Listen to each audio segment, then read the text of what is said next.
Hello everyone, welcome back. இன்னைக்கு ரொம்ப ருசியான மட்டன் கோலா உருண்டை குருமா எப்படி செய்கிறதுன்னு பார்க்க போகிறோம். இதை ரொம்ப ஈஸியாக ப்ரெஷர் குக்கரில் எப்படி செய்கிறதுன்னு நம்ம பார்க்கலாம். முதல்ல மட்டன் கோலா உருண்டையை நம்ம ரெடி பண்ணிக்க போகிறோம்.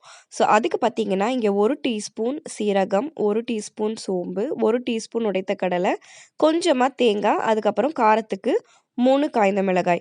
இது எல்லாத்தையும் நம்ம மிக்சியில் தண்ணி ஊற்றாமல் கொரன்னு அரைச்சிக்க போகிறோம். ஸோ எல்லாத்தையும் முதல்ல நம்ம ஒரு சின்ன ஜாரில் நம்ம சேர்த்துப்போம்.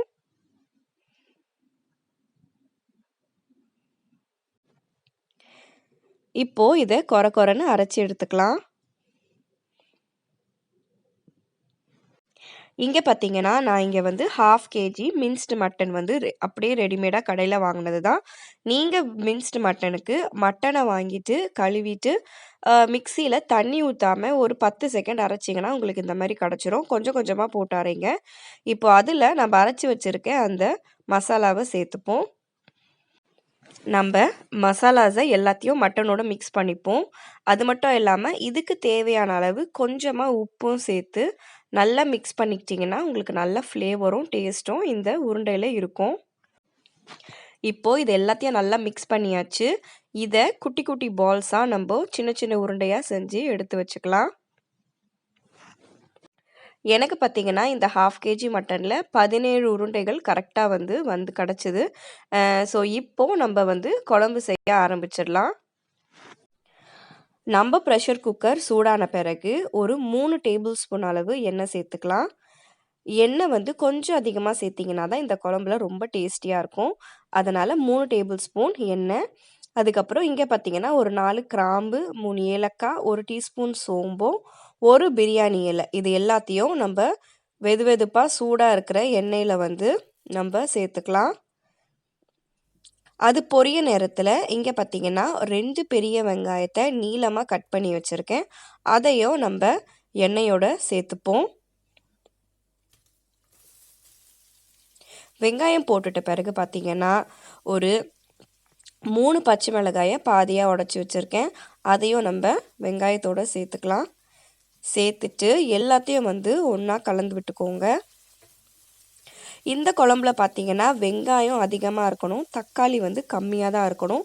அதனால் நிறைய தக்காளி போட்டுட்டிங்கன்னா ரொம்ப புளிக்க ஆரம்பிச்சிரும், குழம்பு நல்லா இருக்காது. அதனால் வெங்காயம் 2 சேர்க்குறீங்கன்னா தக்காளி 1 போடுங்க.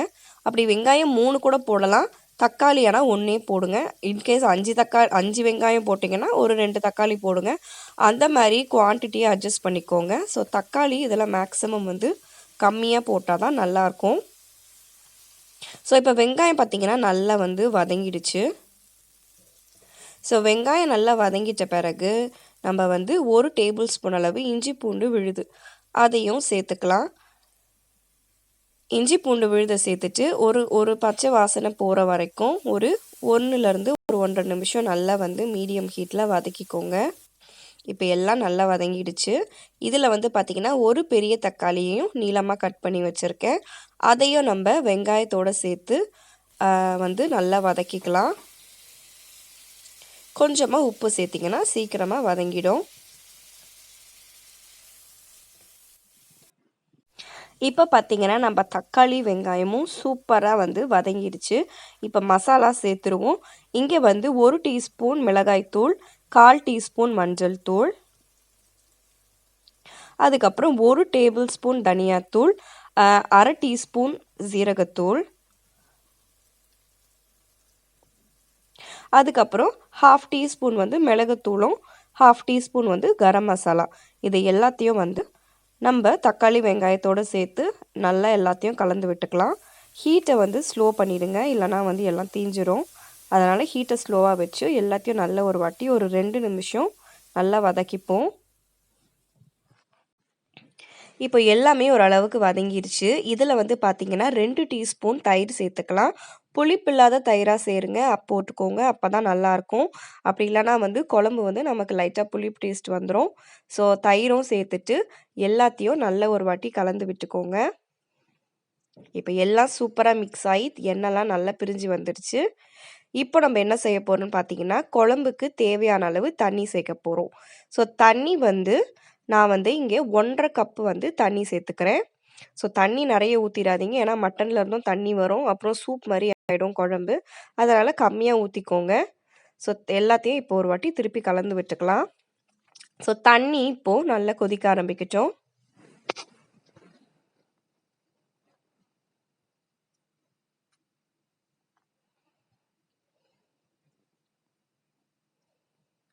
நம்ம குழம்பு வந்து சூப்பராக வந்து இப்போ கொதிக்க ஆரம்பிச்சிருச்சு.